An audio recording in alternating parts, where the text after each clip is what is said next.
regarde bien ce que fait Claire. C'est notre projet.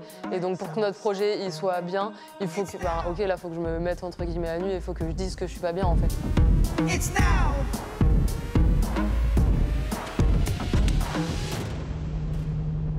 Les championnats du monde, j'ai préparé ça comme si c'était les Jeux donc cette année. Et donc, ouais, quand tout s'arrête, c'est compliqué.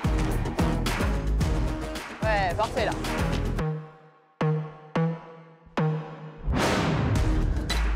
Salut, c'est Claire Beauvais et Laura Tarantola. Et aujourd'hui, on va faire découvrir l'aviron à Emeline. Et on va voir ce qu'elle a dans les cuissons. Voilà, c'est ça.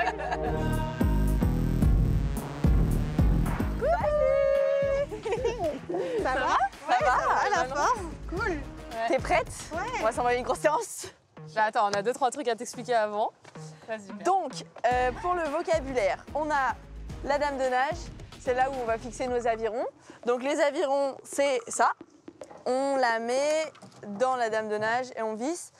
Et il faut que toujours le collier, c'est pareil, il soit entre la dame de nage et le bateau. Ouais. Sinon, ça va se barrer. Bon. Ça, c'est ce qu'on appelle border un aviron. Ensuite, en petit vocabulaire, tu as ce qu'on appelle avoir la pelle à plat. Donc c'est quand la face plate est vers le ciel. Ouais. Et ensuite, quand on a la pelle comme ça, on dit ramer au carré.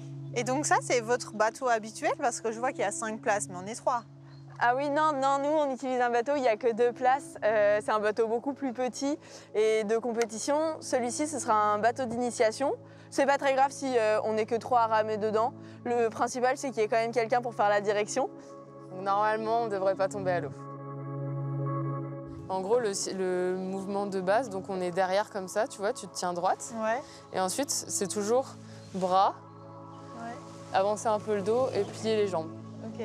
Et du coup, on fait exactement le truc à l'inverse dans l'autre sens, où c'est jambes, dos et les bras, tu vois. Ok. C'est parti, mon kiki! C'est parti, mon kiki! Let's go. Let's go!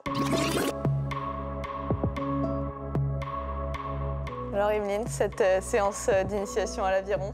Franchement, c'était chouette. Je m'attendais pas à ça. Non, c'était vraiment cool. Et ouais, je trouve que j'ai pris assez vite le fil et ouais, je suis directement senti bien, quoi. C'était chouette. Après, il faut être genre hyper concentré, mais non, c'était cool. Tends les bras, place le corps, plie dans l'eau.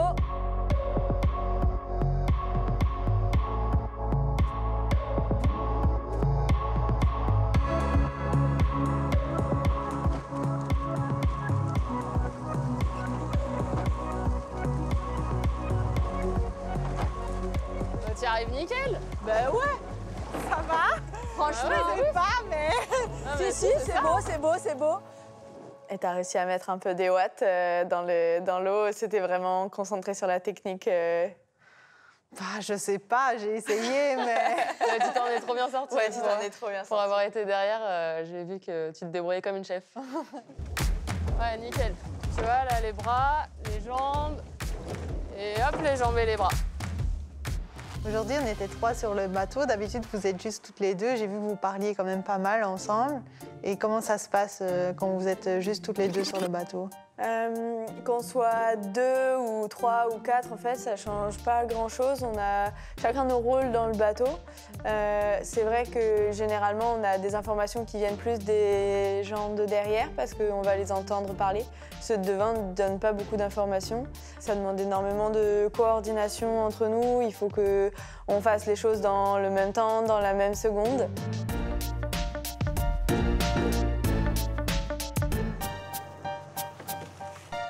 J'ai encore mes bras qui vont trop haut, mais là, j'ai bugué. Non, c'est nickel. Quand j'oublie de penser à un truc, Ouais, bah ouais, c'est quand normal. j'essaie de penser à autre chose... Oui, c'est un cycle, quoi. Ouais. Donc toi, ça t'a pas perturbé de devoir travailler en équipe alors que sur le vélo, t'es toute seule la plupart du temps?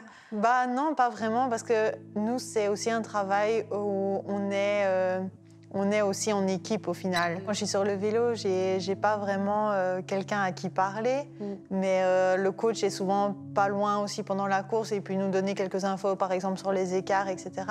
Mais vous, quand vous êtes sur le bateau, il y a quand même une petite communication qui se fait entre vous pour avoir juste quelques infos ou quelques mots type que vous utilisez pour vous comprendre. Ouais, bien sûr. En fait, c'est des mots qu'on se met d'accord en amont, en fait, et qui résonnent pour toutes les deux. Vraiment, il faut que ce soit quelque chose de de très instinctif un petit peu parce que quand on est sur une course, nous, voilà, la course elle dure 7 minutes, c'est tout droit et il n'y a pas... Enfin, il n'y a pas tout... Tu vois, nous, il n'y a pas d'entraîneur qui nous dit tel chrono, tel écart, etc. C'est vraiment à nous de faire notre course. Des fois où c'est le moment du sprint final, justement, moi, je sais que ça demande... Quand on est complètement mort, ça demande énormément de courage de devoir en remettre encore un coup de plus et de dire, là, il faut qu'on accélère parce que c'est la fin de course. Ouais. Mais de fait d'entendre l'autre, et en fait, le cerveau, il décroche complètement et c'est parti. Ouais. Ça devient automatique. Ouais. Après, je pense que quand tu connais bien la personne et que tu es vraiment en symbiose avec une personne, je pense que tu ressens aussi comment il est. Et moi, j'ai un coéquipier ou des coéquipières où le matin de la course, je peux voir par leur non-verbal comment ils se sentent. Et je pense que quand tu connais vraiment bien les personnes, tu arrives à déchiffrer ça sans parler. Et donc, ouais. Est-ce que vous, il y a des couples comme ça sur un bateau qui s'entendent pas ou ça existe? Oui, ça existe. Ouais, ça arrive. Nous, c'est pas le cas parce que pour nous, on a développé cette complicité. Nous, c'est aussi important l'une pour l'autre de s'entendre bien sur le côté humain, que ça marche bien. Sur la terre ferme, on est ensemble plus de 200 jours par an, on vit ensemble plus qu'avec notre famille. Donc en fait, c'est quelque chose où quand ça va pas forcément dans notre quotidien, on a besoin de pouvoir compter sur l'autre. Et puis même, y a toute la partie vie quotidienne où on est vraiment en stage H24. Donc moi, je comprends qu'il y en ait qui réussissent à faire des duos sans forcément s'entendre. Mais pour moi, je sais que je pourrais pas être heureuse dans ce quotidien-là, quoi. J'ai besoin juste d'être contente de voir ma coéquipière le matin quand je vais à l'entraînement. On a notre projet qui nous anime à toutes les deux. On a le même objectif et on va y aller ensemble. Mais est-ce que ça arrive des situations ou des journées où il y en a une des deux qui se sent un peu moins bien et où ça a un impact sur la performance? Comment vous réagissez à ça? Et forcément, il y a des moments qui sont moins faciles que d'autres. C'est comme dans la vie de tous les jours. Et des contre-perfs, on en a eu une. Pas plus tard que l'année dernière. C'était très très dur à vivre sur le moment, mais on ne s'est pas désolidarisé, on est restés unis, on est restés avec le même objectif et là en fait maintenant on n'a qu'une seule envie, c'est de montrer que ça nous a permis de rebondir, de se remettre en question, comme après chaque échec en fait, de pas rester dans le négatif mais plus se dire ok maintenant que c'est là, autant s'en servir en fait, pourquoi c'est arrivé et pour pas refaire la même erreur. Et le transformer en quelque chose de positif pour qu'on grandisse et que la suite elle soit belle. Vous avez toujours la même place dans le bateau? Ouais. En fait c'est en fonction des aptitudes de chacune, tu vois. Et Claire, c'est quelqu'un qui a un super rythme, qui est très régulière et qui a eu souvent l'habitude d'être à cette place-là. Ouais. Mais toi, ça doit t'arriver aussi de te blesser, ça te stoppe dans la cour en fait, comment tu gères? Parce que nous, on est toutes les deux. T'as ton staff aussi sur qui compter. Mais dans quelle mesure ça impacte aussi? Comment tu peux gérer ça? Oui, justement, l'année passée, je me suis blessée au championnat du monde. Donc, la veille de la compétition, je suis tombée à la reconnaissance. Ça a été hyper difficile à gérer, donc je suis allée faire des examens directement là-bas à l'hôpital et on m'a dit que j'avais rien de cassé, donc j'ai quand même voulu prendre le départ de la course, même si mes mains étaient hyper gonflées et voilà, mais juste pour me dire je suis là, autant essayer quoi. Sauf que ça s'est vraiment pas bien passé. J'ai dû stopper la course, je pense à la moitié, et ça allait pas du tout. Puis après, je suis rentrée à la maison, ça a mis du temps avant de découvrir. En fait, j'avais les 2 mains fracturées. C'est une période assez difficile, et puis après, quand tu arrives à voir un peu le positif et comment te relever de cette situation, après, je pense que ça te fait grandir, c'est sûr. C'est arrivé plusieurs fois dans la carrière de haut niveau de se blesser, de se dire non, en fait, j'aime trop ce que je fais dans mon quotidien, je me rends pas compte que j'aime ça autant parce que ça fait mal d'aller tous les jours à l'entraînement, que c'est dur, que c'est long, que ça demande beaucoup de sacrifices. Mais en fait, quand tout s'arrête, tu te rends compte que tu veux vraiment pas que ça s'arrête. Ouais. Et ça, je trouve que c'est une peur. Est-ce que toi aussi, tu as eu cette sensation de non, je veux pas que ça s'arrête? Ouais, surtout à ce moment-là, parce que j'étais dans les championnats du monde, j'ai préparé ça comme si c'était les Jeux donc cette année. Et j'étais allée 3 semaines en altitude, j'avais tout misé sur cette course. Donc je savais que j'étais en forme et que ça allait très bien sur ce parcours, donc c'est d'autant plus frustrant. Et donc quand tout s'arrête, c'est compliqué. Sur l'arrière, tout.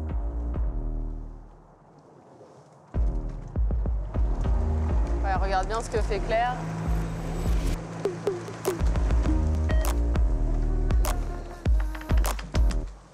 Ouais, parfait là. Et on a bien le temps de tout faire. Pas besoin de se précipiter.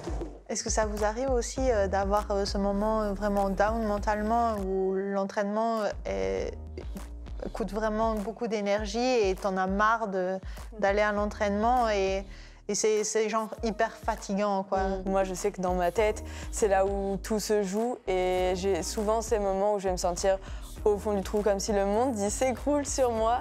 Ça m'est déjà arrivé d'avoir ces compétitions où je compte les jours en me disant « Allez Claire, là, il reste 5 jours. Dans 5 jours, tu vas pouvoir faire la grasse mat. Dans 5 jours, tu vas pouvoir manger ce que tu veux. Dans 5 jours, voilà. » Et ça m'arrive vraiment de compter les jours sur les compètes. Et en fait, quand la compète s'arrête, je sais même plus de quoi j'ai envie, tellement je me sens vidée. Claire, voilà, c'est plus dans la tête, moi, c'est plus physique.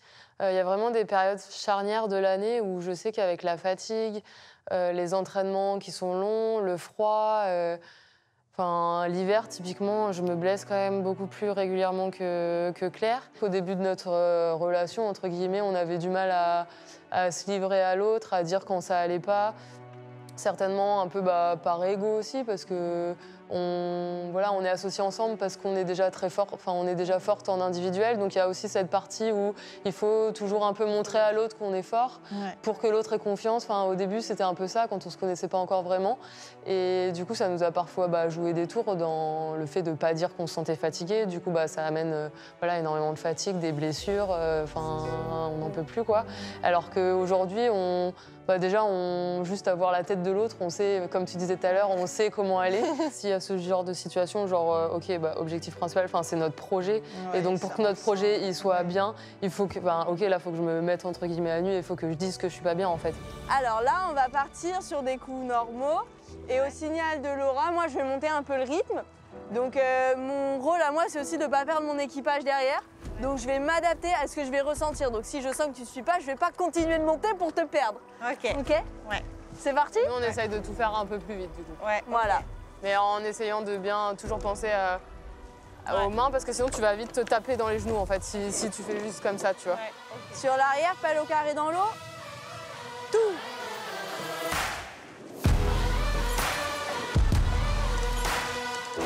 Ouais, nickel. Ok, on va se faire une petite accélération. Dans 2 coups.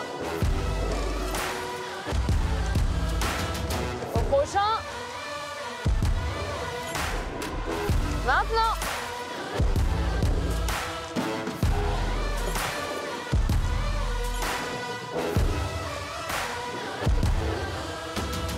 Ouais.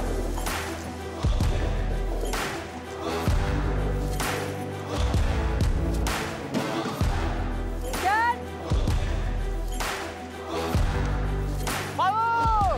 Eh ben ça, c'était beau. Je suis une bonne équipière. Franchement, elle est bien. Moi, je l'adopte.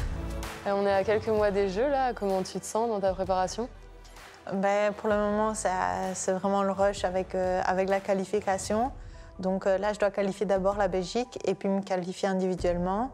Ouais, j'ai vraiment hâte aussi que cette qualif soit terminée et d'être plus sereine pour entamer la prépa. Et donc voilà. Et vous avez déjà fait les Jeux. Comment vous abordez ces deuxièmes Jeux et surtout à la maison ou en France? Comment vous abordez ça et comment va votre qualif? Ah la qualif, elle va doucement mais sûrement. Non, justement, on parlait d'échec tout à l'heure et c'est vrai que cet échec qui nous est arrivé là, c'était sur la qualif justement. Donc on a déjà vécu les Jeux, mais on n'a pas du tout vécu la même préparation. Là, en fait, on ne s'est pas qualifié du premier coup, donc on vit le stress de la qualif en deuxième manche et c'est pas exactement la même façon de vivre, mais finalement c'est une nouvelle aventure, c'est un nouveau livre, donc on est aussi très contente de le vivre comme ça. On s'est rendu compte qu'on n'avait pas du tout envie que ça s'arrête sur un championnat du monde loupé et qu'on avait vraiment envie de vivre les Jeux à la maison. Ouais, c'est quelque chose que j'ai vraiment envie de vivre, quoi. Mais maintenant, il faut qualifier le bateau, et nous, c'est différent de toi, c'est one shot, quoi. Genre, c'est une course. Et il faut qu'on termine dans les 2 premières. Donc on est avec toutes celles qui ne se sont pas encore qualifiées. Donc il reste encore du beau monde, mais on peut grave le faire. Donc c'est ce qui nous anime. Hâte de débouler. Ah, c'était chouette. Ouais, c'était bien quand ça allait plus vite, je trouve. Ouais, c'était une autre sensation. Ouais, ça glisse. Ouais. Non, Enfin, c'était cette cool. sensation de liberté. Ouais, non, c'était cool. Après, il faut être hyper concentré, mais quand t'as le truc, ouais, c'est cool. Bravo. Le défi est validé, hein, les cuisseaux sont là. Le Les défi est là. cuissons sont là. Les cuisseaux sont là. J'espère qu'on se croisera à Paris. Paris, ce serait incroyable. Hein. Ouais, ce serait on trop sera bien. ensemble là-bas. Ouais, On ouais, repensera à ce moment. Ouais, c'est ça. Non, vraiment bonne merde pour la qualif et Ouais, ça va être franchement, bien. ouais. Merci toi aussi.